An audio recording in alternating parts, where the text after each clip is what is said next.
Welcome, everybody. It is Wednesday, December 27th, and you are watching or listening to episode 5 of the Ben Caplan Show, my brand new Philly sports talk show. We're starting out real small, but we're taking this show all the way to the moon. Thank you for joining the ride. I am back at it. I've had the past few days off. I was up in Connecticut with my wife, with her family for Christmas. Had a lovely time, but now I am back and I am ready to go. And I'm kind of jonesing. I missed it. This is only my 5th episode, but the 4 I've done, I've really enjoyed doing them. And I hope I just like it even more every time I do one of these shows. So thank you for listening. You can catch me here every day live on TikTok. And then I post these episodes later to YouTube. So go click the link in my bio and subscribe to my YouTube channel there. Please make sure you follow me here on TikTok. All right. So really not a ton to talk about today, at least from my perspective. There's 2 things I really just mainly want to cover. First is obviously the Eagles. They're an 11-4 team that feels like they are 4-11. And is that an us problem? Are they frauds? Do we believe in this team? So let's talk about that. Let's dive into that because, you talk to almost any Eagles fan right now, and it is doom and gloom. I mean, the Eagles have been 11-4 a bunch of times in my lifetime, so I'm lucky for that. Or had a similar record at this point in the season, and I don't think I've ever felt this negative about a Philadelphia Eagles team that has 11 plus wins.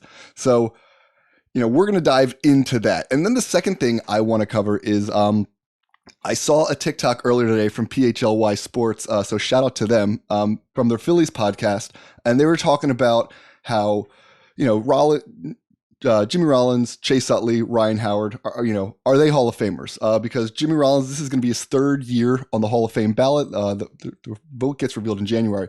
This is Chase Utley's 1st year, and it's going to be interesting to see how they compare.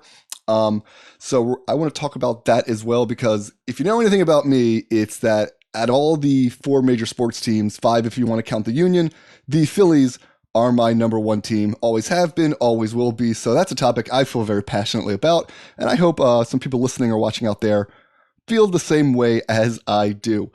So let's dive into things. Again, actually, before I dive into things, just want to say one more time, thank you so much for tuning in to the Ben Caplan Show. This is episode number 5, my brand new Philly sports talk show. I do these shows live weekdays here on TikTok, and then I post the replays back to YouTube, so you can catch me there as well.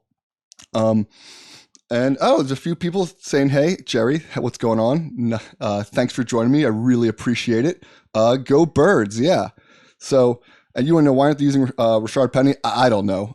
I have no idea. I wish they would run the ball a lot more like we all do, but, you can only hope for that. So anyway, like I said, right when the show started, the Eagles are 11-4, but they feel like they're 4-11 team. And I don't think I've ever felt, or the city of Philadelphia has ever felt this negatively about an 11 plus win team. This team has a chance to go 13-4. When your team goes 13-4, you're talking Super Bowl. But the way the Eagles look and the way Philadelphia feels right now, it's that, even if they go 13-4, are they getting out of the first round of the playoffs? Like, that's wow. So I don't know if that's just us being Negadelphians or just, I don't know. It is wild to me, though, how negative everyone is being, myself included. I'm just there with everybody else. But we're all down on the Eagles right now, and they are 11-4. And I think, look, there's a lot of reasons, and we've been talking about this for weeks now. By the way, what's up to everybody in the chat? I appreciate you joining me here. Please, if you have any comments or questions, leave them in there, and I will I will answer all of them, or I'll answer as many as I can. But anyway,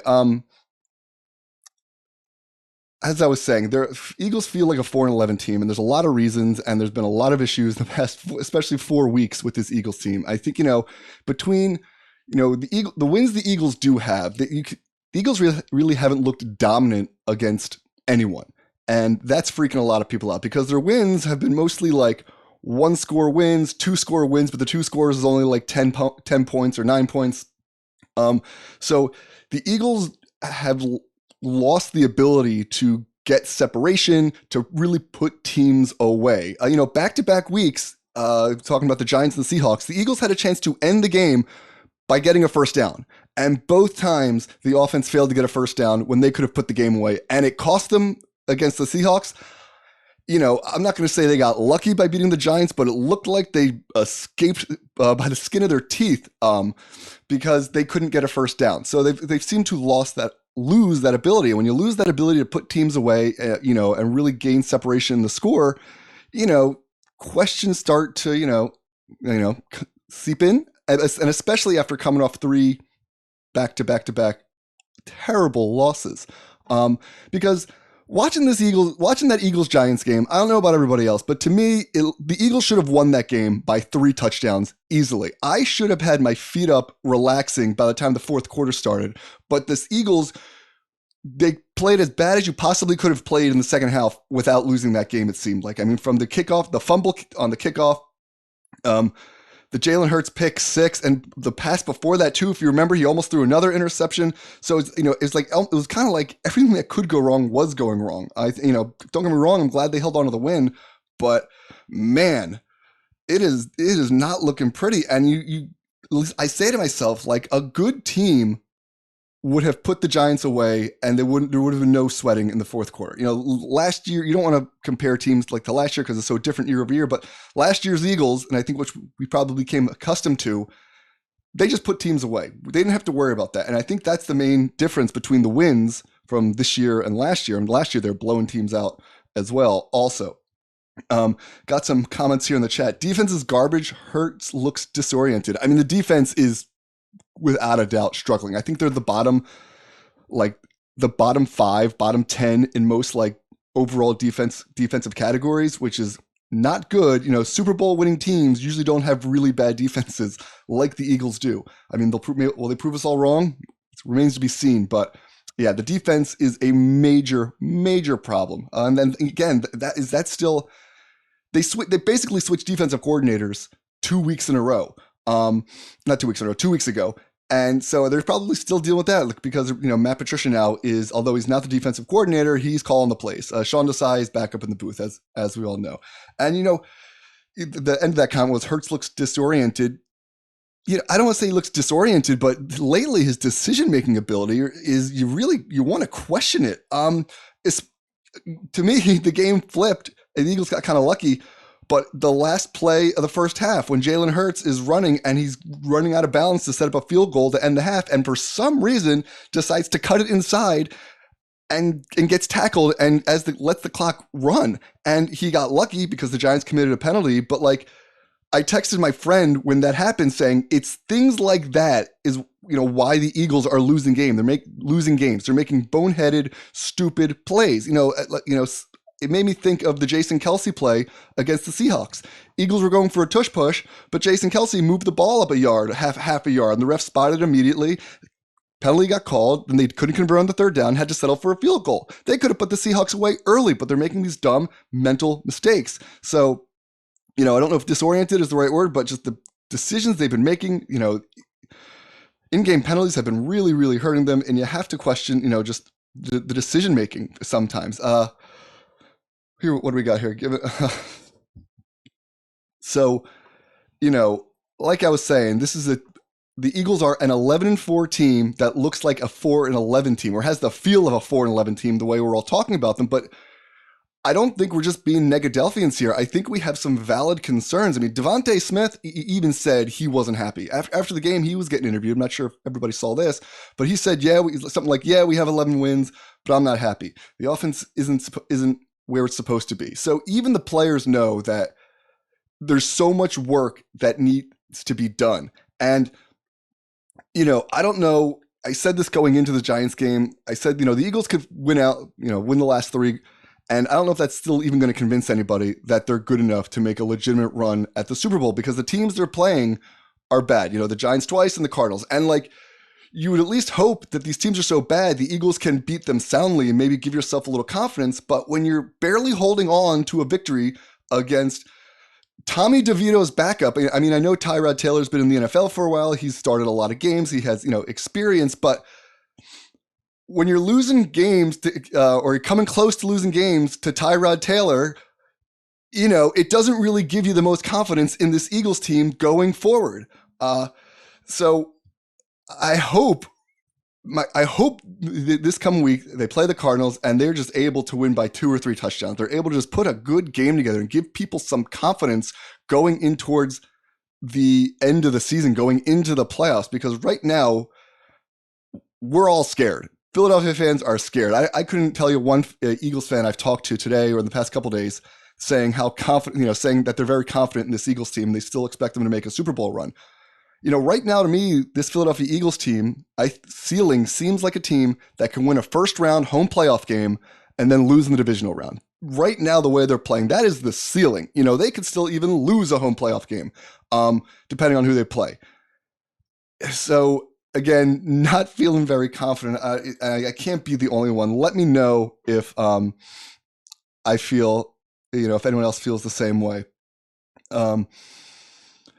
Get a comment says it's good to have problems at 11-4, room to improve. You're absolutely right. It's better than the alternative. It is better than being 4-11. And I get, on one hand, we do have to look at ourselves as Eagles fans and being like, all right, are we being brats? Are we, are we, what are we complaining about? We're 11-4. But I think what happens is at least with me as a Philadelphia sports fan, you get that feeling of so close.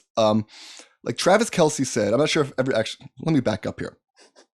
I think what is happening here with us as Eagles fans is we got so close to another Super Bowl title. We were a holding penalty away, I truly believe, from winning another Lombardi trophy, having another parade down Broad Street.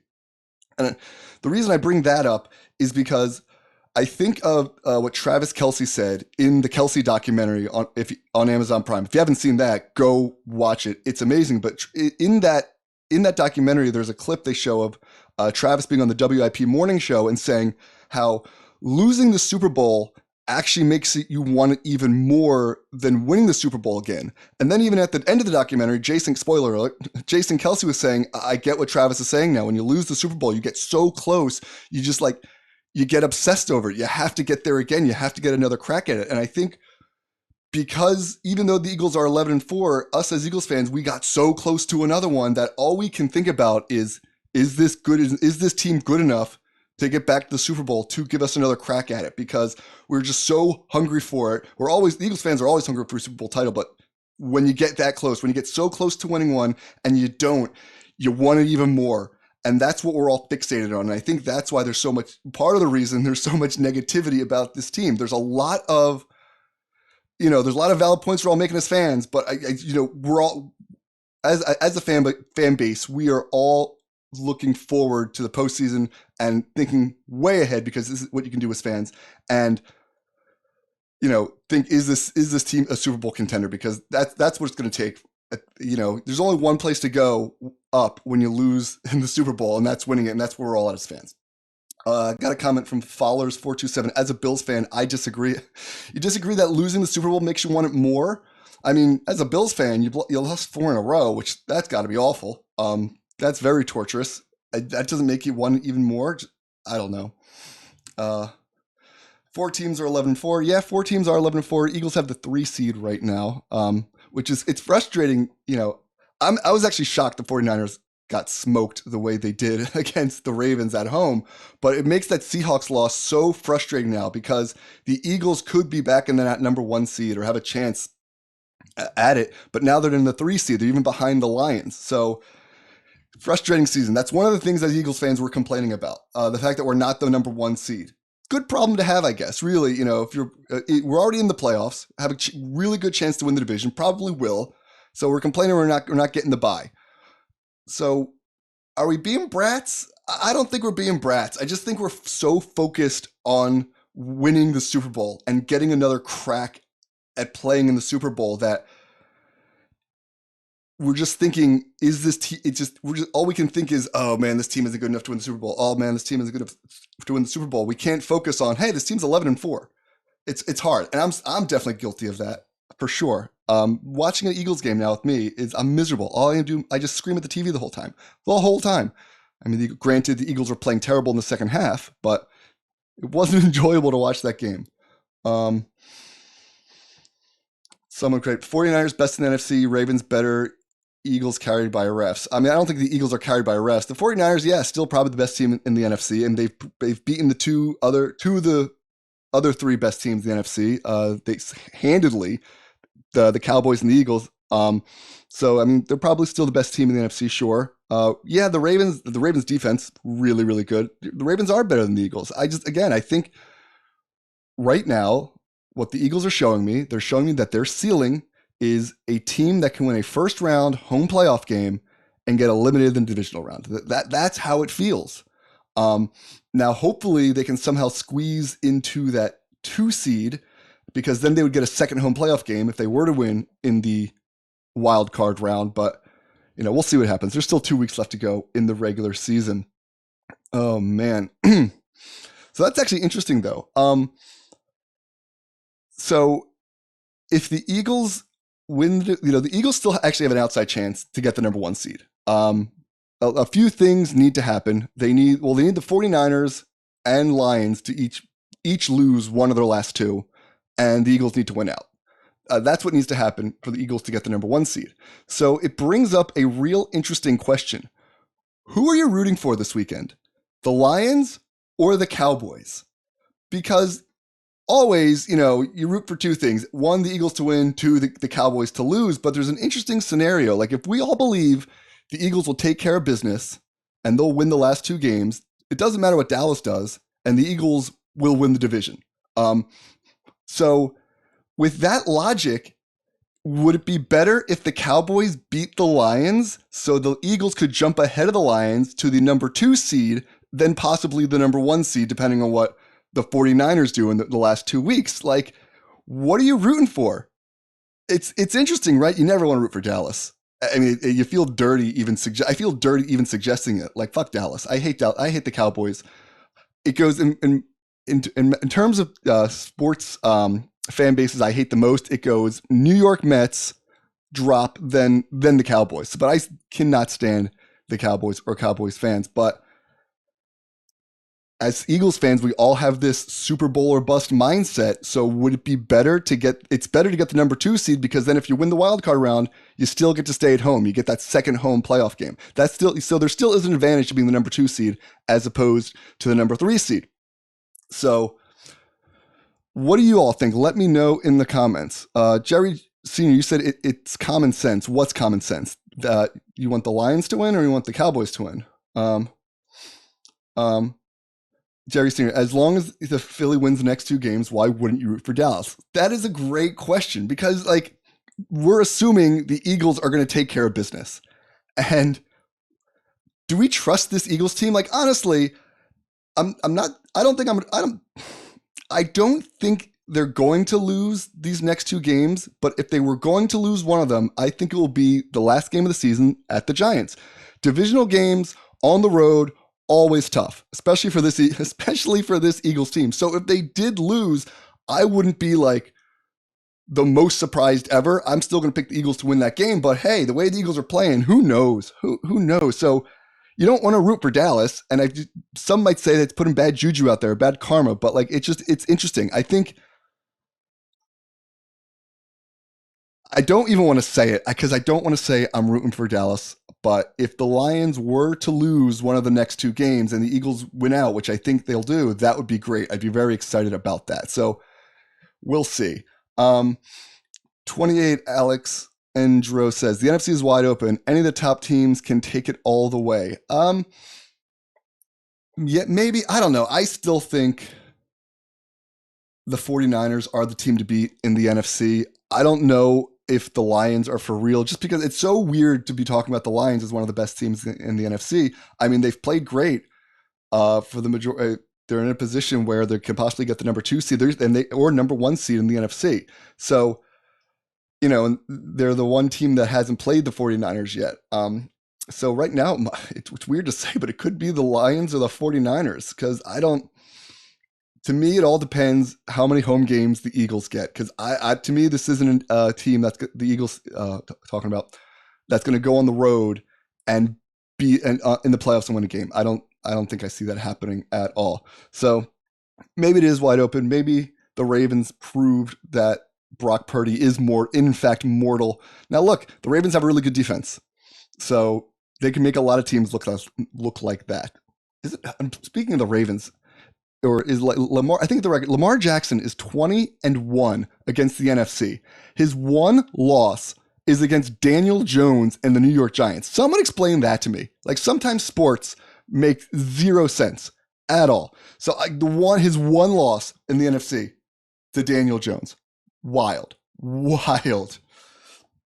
Oh man. Well, anyway, so if you're just joining me, thanks for joining me here on TikTok Live. This is episode 5 of the Ben Caplan Show. I do the show every day live here on TikTok, and I post all the replays to my YouTube channel. So please make sure you follow me here on TikTok and you click the link in my bio and you subscribe to my YouTube channel. There, you can catch all my old episodes and some other clips as well. Also, while I'm talking about that, since this is a brand new show, I am always looking for guests. Really right now, my only criteria is can you talk Phillies, Eagles, Sixers, Flyers, Union, even WWE. I'll talk that with you.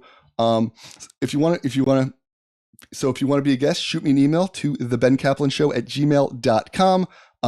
Let me know what you want to talk about and we'll work something out. Or if you just have questions for me, shoot me an email to thebencaplan@gmail.com. I'd love to have you on. I'd love to talk sports with you.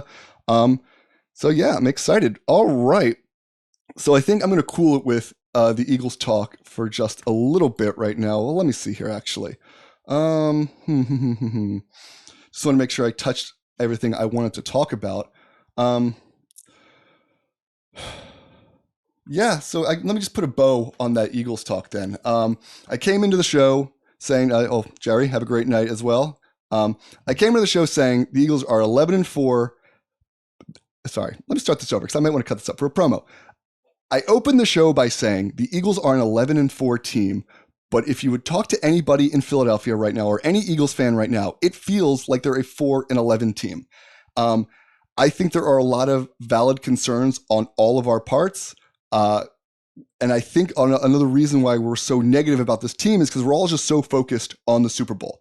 We got so close last season to winning another Super Bowl.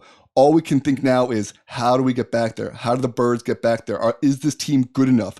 And we see just mental errors. We see turnovers. We see just not good football. And all we can think is, this team is not good enough to get back to the Super Bowl. This team is not good enough to win the Super Bowl. And I think that's the reason this 11-4 team feels like a 4-11 team, because I've never felt this negatively about a 11+ win team before. This team has a chance, probably will go 13-4, and we're acting like it's the end of the world. So it's just wild being an Eagles fan right now. We might be being bratty, but because again, we are 11-4. Our problems are real first world problems. Like, oh no, our problem is we might not get the first round bye. Oh no, we're gonna have to play in the wild card round. Those are our problems. So it's like, good problems to have, I guess. And I think it's also like, we see the potential. We saw what Jalen Hurts can do, and it's just, ugh. And all we can think about is, this team good enough to win the Super Bowl? Is this team good enough to get back there? And at least right now, the answer for me is no. I don't know about you all, but I feel like a lot of people feel the same way I do. All right.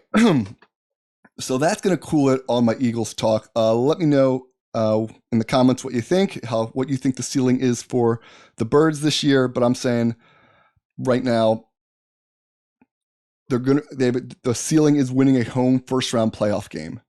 And if they have to go on the road for the divisional round, I don't think they win that game. All right. Have a good night. Here we go. You guys also have recently won a Super Bowl, and there are some of us who won't come close. Browns. Hey, the Browns are in the postseason, or they're probably going to make the postseason if they haven't clinched already. Yeah, the Eagles won a Super Bowl in 2018, but that's 5 years ago, and I think that's worn off, especially because they made it back to the Super Bowl and lost. Super Bowl 52, it's like now it seems way further away because the Eagles have been back since, and it didn't turn out successfully. So, and to me, and Mike Missanelli would always say, well, that's loser talk. I won another championship. I won a Super Bowl. Just it's all a matter of perspective, I know, but getting to the postseason for Eagles fans now isn't enough. The only thing that's going to satisfy us is winning the Super Bowl. Now, talk to me in 10, 15, 20 years, see, how the NFL landscape has changed. But for right now, in 2023, it's Super Bowl championship or bust for Eagles fans. And nothing else will satisfy us. And, I don't want to hear, oh, you could be a fan of a team that never makes the playoffs or has never won a Super Bowl. Sure. Okay, great. But I'm not. I'm an Eagles fan. And our window is open right now. These are the years that we have a chance to win a Super Bowl. So anything less than that is just going to be unsatisfactory. All right. Fair. All right. Thanks. Thank you, Alex. Appreciate that. So moving on. I wanted to talk about the Phillies, actually. So, not actually. If you've been following me on TikTok, you know that the Phillies are my number one team. Ride or died with the Phillies, always have been, always will be. So, I saw a TikTok today from PHLY Sports, and they were talking about the Hall of Fame eligibility for Jimmy Rollins, Chase Utley, Ryan Howard. Go to their TikTok, check it out. It was from their Phillies podcast. Now, they were comparing Rollins and Utley's, Hall of Fame chances. This is going to be Jimmy Rollins' third year on the Hall of Fame ballot. I think he got 13% of the vote last year, not very high. But it's going to be also Chase Utley's first year on the Hall of Fame ballot. So it's going to be really interesting to see who gets a higher percentage of votes. If I were to guess, I would probably say Chase Utley, but I don't think that'd be right. I would vote for Jimmy Rollins over Chase Utley, just because Rollins has a little more hardware than Utley. They're both leaders on that World Series team. But before I get into that, because they were also talking about Ryan Howard's eligibility for the Hall of Fame, and this broke my heart. This shattered me. Ryan Howard is no longer eligible for the Hall of Fame. He is off the ballot. Let me say that again. Ryan Howard is not eligible for the Hall of Fame anymore. He is off the ballot. His first year on the ballot, 2022, he got he did not get 5% of the vote. I think he only got 8 votes total. So if you get under 5% of the vote on your first year, they take you off the ballot. So he's done. He doesn't even get another opportunity. So that drives me insane, and that breaks my heart, and that is very, very, very sad to me, because Ryan Howard was just as much a leader on those Phillies teams as Chase Utley and Jimmy Rollins. He is just as much a reason the Phillies succeeded as Chase Utley and Jimmy Rollins. Ryan Howard was also an MVP, KV. Now look, do I think Ryan Howard deserves to be in the Major League Baseball Hall of Fame? He's got my vote. He definitely has my vote for the Hall of Fame. However, if I'm being real about this, no, I don't think Ryan Howard have the statistics to make it to the Hall of Fame. It's a real shame, because if he hadn't torn his Achilles, I think he possibly could have gotten to 500 home runs. And that at least used to be an automatic ticket to Cooperstown. But, he did tear his Achilles, and his career kind of took a dive, unfortunately. So, no, I don't think he's a Hall of Famer. He's the Hall of Very Good, as some people would like to say. He's my favorite Philly of all time. I love Ryan Howard. I could talk for days about the amount of games I've been to where Ryan Howard hits homer. There's only been 2 people in the history of Citizens Bank Park to hit a home run. Sorry, I said that wrong.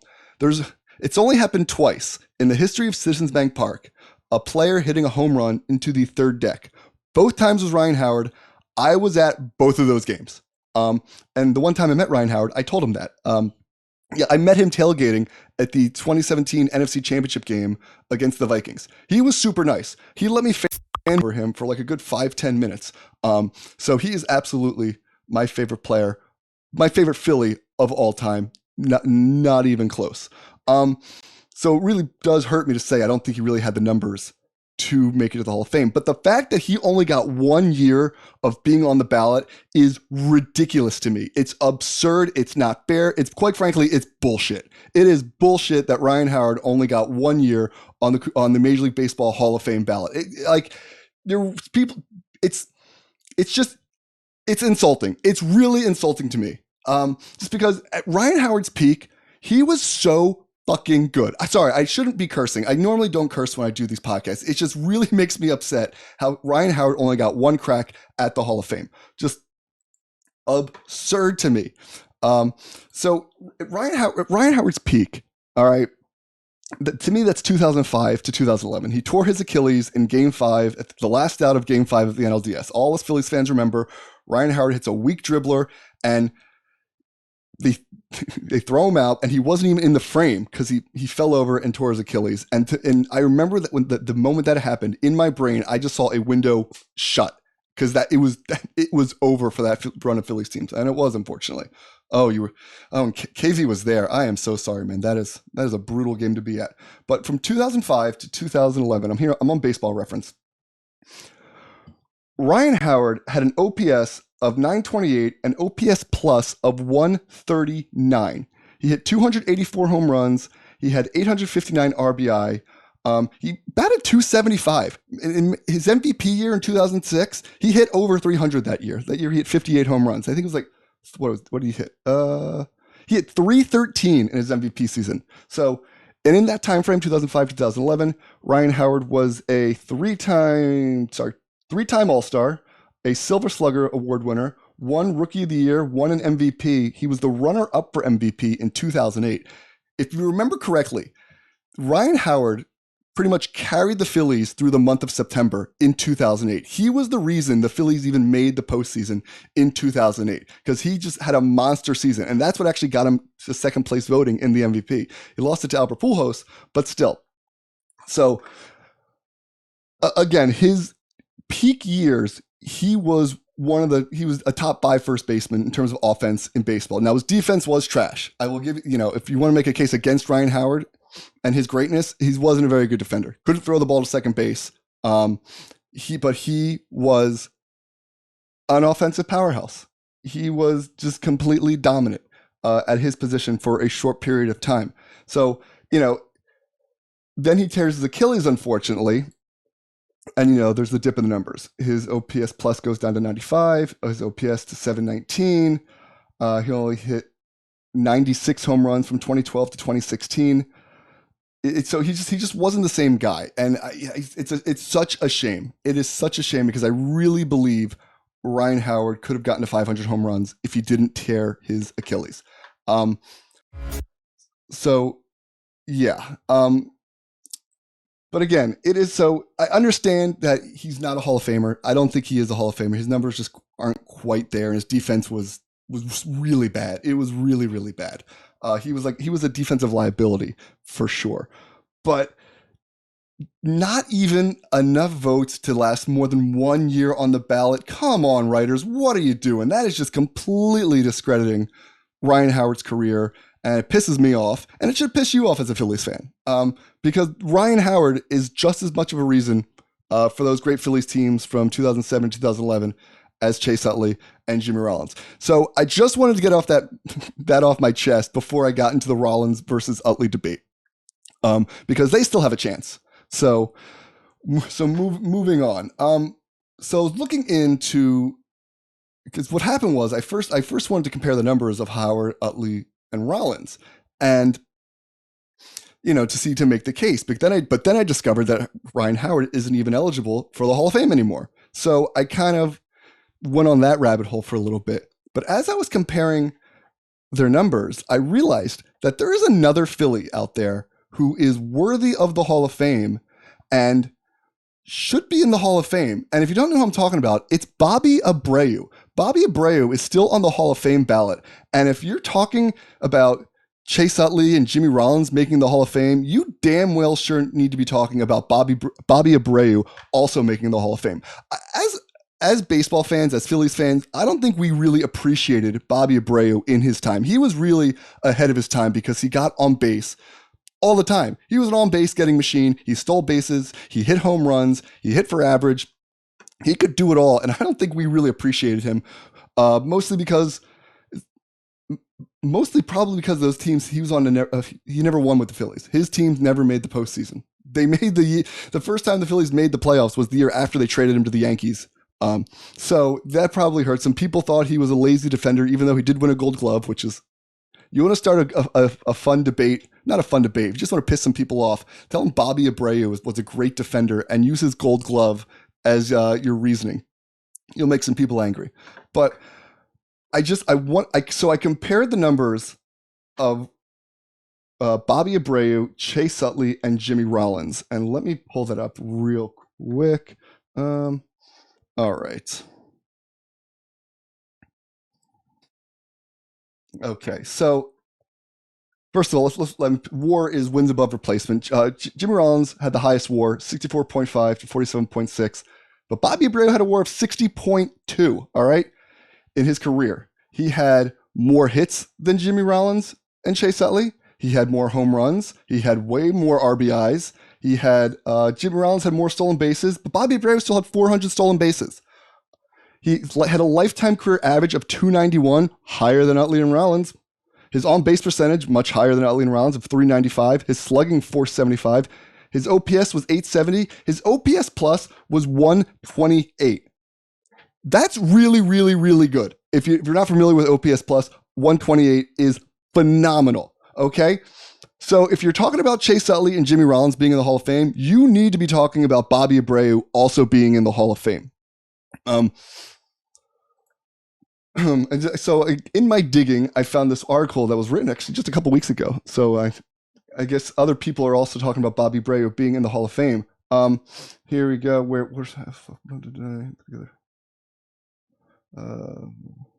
and let's not all forget his 2005 home run derby victory. It's actually ironic because he won the home run derby in 2005 and then hit like one home run the rest of the season. But again, probably another reason we did not appreciate Bobby Abreu at the time.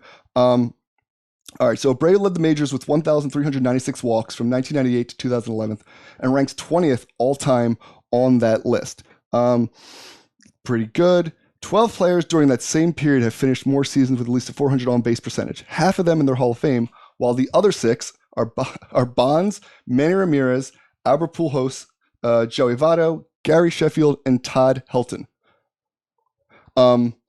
So basically, Bonds, Ramirez, and Sheffield, not that they weren't great players, they're just not in the Hall of Fame because of steroids, which that's its own topic, and I think that's kind of ridiculous on its own.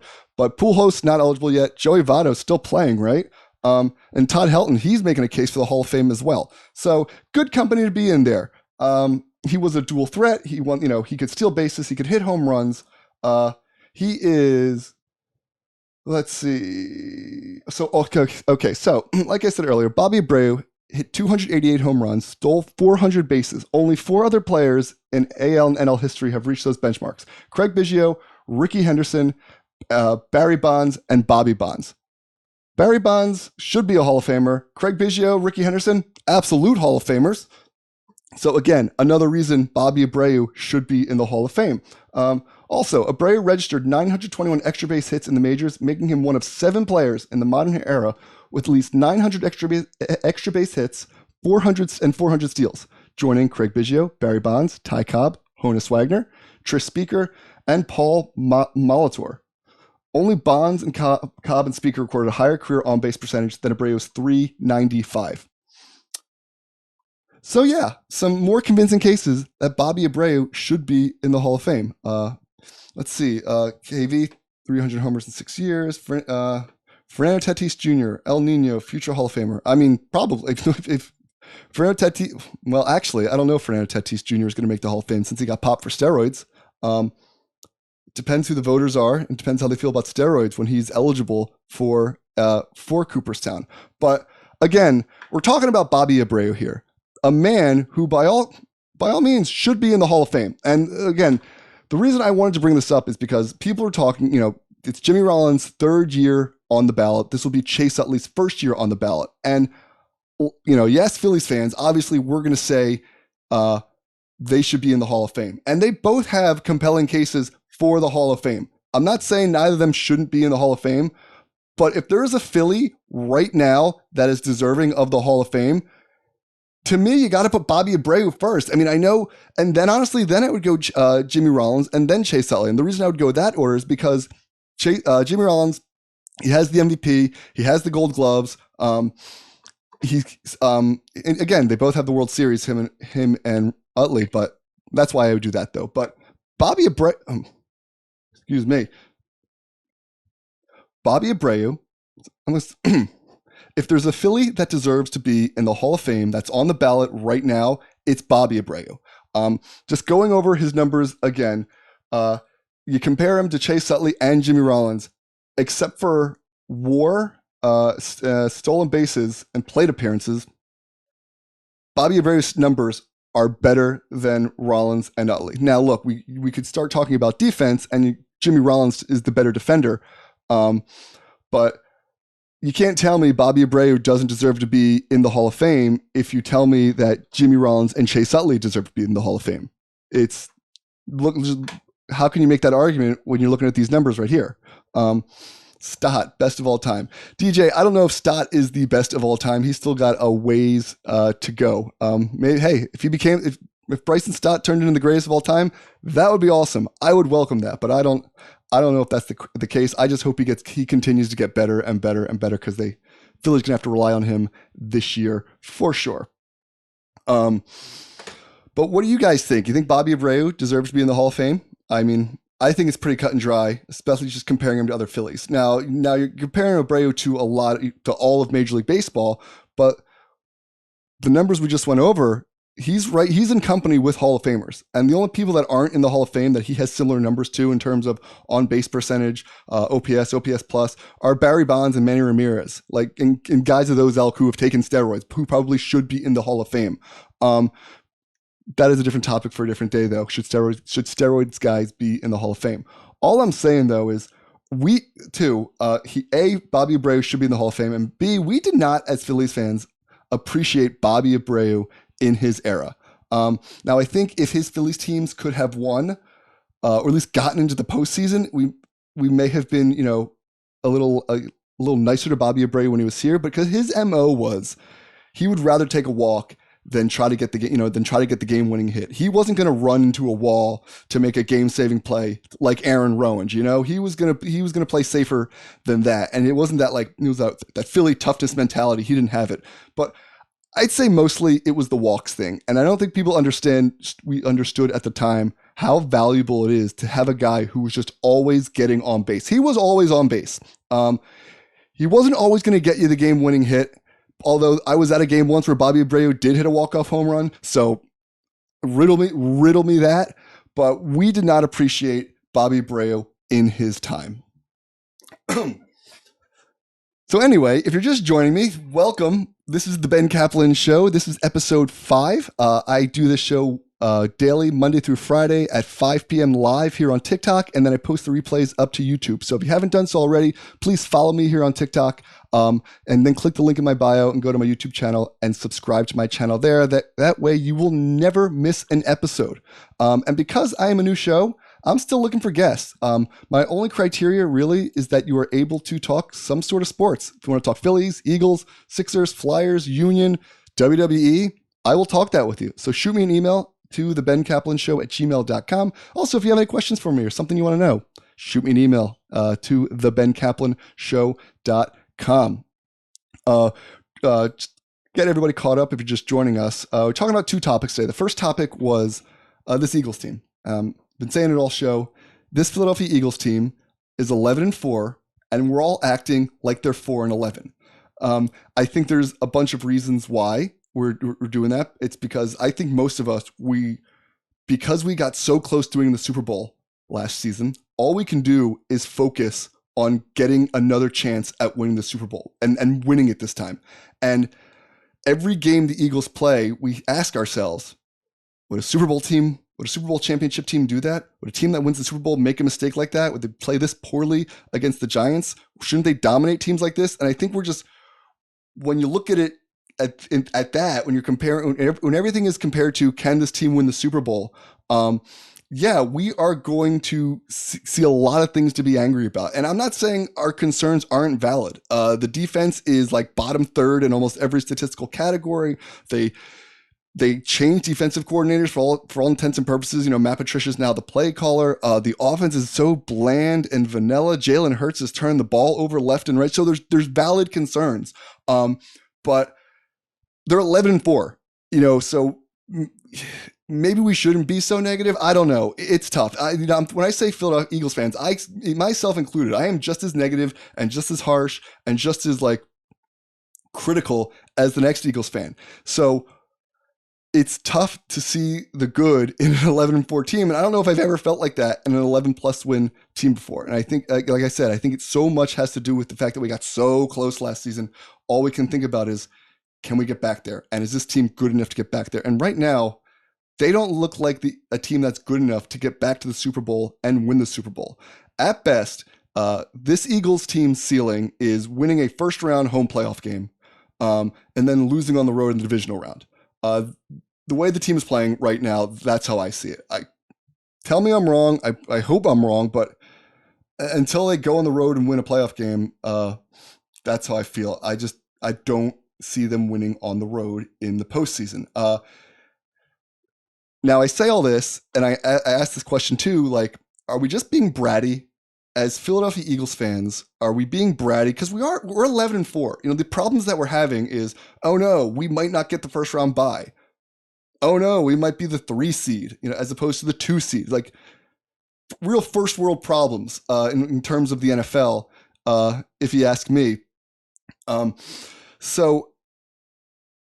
I don't think we are. I just think we're so focused on the Super Bowl, and that's all we can see. And it's tough. It doesn't really make It doesn't make it enjoyable watching the season. I mean, like, it's all about perspective, right? Look at Lions fans having the time of their life this season. Now that was us a couple seasons. That was us last season, having the time of our lives. So it's all about perspective. Hold on. I got some comments. Always negative. It's a Philly thing. Yeah. A lot of times it is. 11-4 with the hardest schedule. I don't know if they've had the hardest schedule. Is that true? If the Eagles have the hardest schedule in the NFL? I gotta look that up. Can we beat the 49ers or Baltimore? I don't think so. The way things are happening right now, I do not think the Eagles are good enough to beat the 49ers in the postseason, especially if they have to go to San Francisco, or if they somehow make it to the Super Bowl. I think that Baltimore's defense is just too good. So, these are first world problems to have again, but it's hard to enjoy the season when that's all you can think about. When all you can, what is it? You can't see the forest for the trees. I think that's the saying. I don't know. That's where we're at as Eagles fans right now. Is Jim Thome a Hall of Famer? Yeah, didn't he make the Hall of Fame? Jim, he's a Phillies Wall of Famer, that's for sure. Jim Thome Hall of Fame. I think Jim Thome is a Hall of Famer. If he's not, he should be in the Hall of Fame. Yeah, Jim Thome is in the Hall of Fame. And rightfully so. 2018. Yeah, 5 years ago. Absolutely. So if you don't think Jim Thome should be a Hall of Famer, I don't think you know what you're talking about. So yeah, good question though. Thank you for asking. Me either. 49ers are touchable. We can beat them. The question is, will we? Look, the Ravens proved last night that, and 3 other times this season, you can beat the 49ers. They're not robots. They're not they're not the greatest team of all time. They're a very good team this year for the 2023 season. I think they're the best team in the NFC, but you're right. They're beatable. People can beat them. Are the Eagles good enough? I mean, the first crack they had at them, they were not. They were really bad against them. So, and I don't think you're getting to the Super Bowl this year without going through the 49ers, whoever it is. So we're going to have to see them again if the Eagles want to get back to the Super Bowl. So that was the first part of the show. I was talking about the Eagles and just kind of where we're at right now. Randall Cunningham has the greatest. Now roll. Okay, so before I get back to recapping my Hall of Fame talk about baseball, I got a comment here from Rolando. I'm going to butcher the last name. So Rolando said, Randall Cunningham is the greatest Eagles quarterback of all time. Bruh, seriously? No, that's your opinion. But I'm going to tell you right now, that opinion is wrong. There is no way you can call Randall Cunningham the greatest quarterback of all time for the Philadelphia Eagles. Absolutely not. Absolutely not. I don't think, did he win a playoff game? I think he has one playoff win with the Eagles. I loved Randall Cunningham as a little kid, but I would put Donovan McNabb over Randall Cunningham so much further. I would go first. It's Donovan McNabb, number one. And I don't know how you dispute that right now. I think he's gettable. I think if Jalen Hurts continues to play well, the Eagles win a Super Bowl, Jalen Hurts will probably take over that number one spot, but it's Donovan McNabb. Yeah, and until Jalen Hurts wins the Super Bowl, I think for a lot of people, at least maybe not for me, but for right now, it's Donovan McNabb. And Jalen Hurts is going to have 5 or 6 really good more years before I will, or maybe win a Super Bowl before I change my mind. But you can't put Cunningham just in terms of passing yards, in terms of touchdowns, in terms of wins, in terms of playoff wins. it's Donovan McNabb. As much as I love Randall, and that's the answer for now. Why not revenue? Hurts running style isn't sustainable. I agree. I hate the way Brian Johnson keeps running Jalen Hurts. He's going to get him killed one of these days. It's every time he runs with the football, I get so scared. I hold my breath. I know I'm not the only one. It's a fine line you got to walk because he's so mobile, and it's so valuable to have a quarterback that can move around like that. But it's scary. At least Hurts didn't throw the ball backwards in the Super Bowl. Who threw the ball backwards in the Super Bowl? I mean, I know Hurts fumbled. But anyway, so love McNabb, but come on. Dave, who are you putting over Donovan McNabb as greatest quarterback in Eagles history right now? Who? Who has the numbers? Who has the resume of Donovan McNabb? Nobody has that yet. I mean, if you want to make, oh, you're just clowning. Okay. Because I was going to say, if you want to make it about Super Bowls, if Jalen Hurts gets there, he'll beat it too. Donovan only went to one. But yeah, it's Donovan. It's Donovan. Talk about another guy we didn't appreciate during his time. Man, if you're my age, the hate Donovan McNabb got week in and week out. Brutal. Oh, man.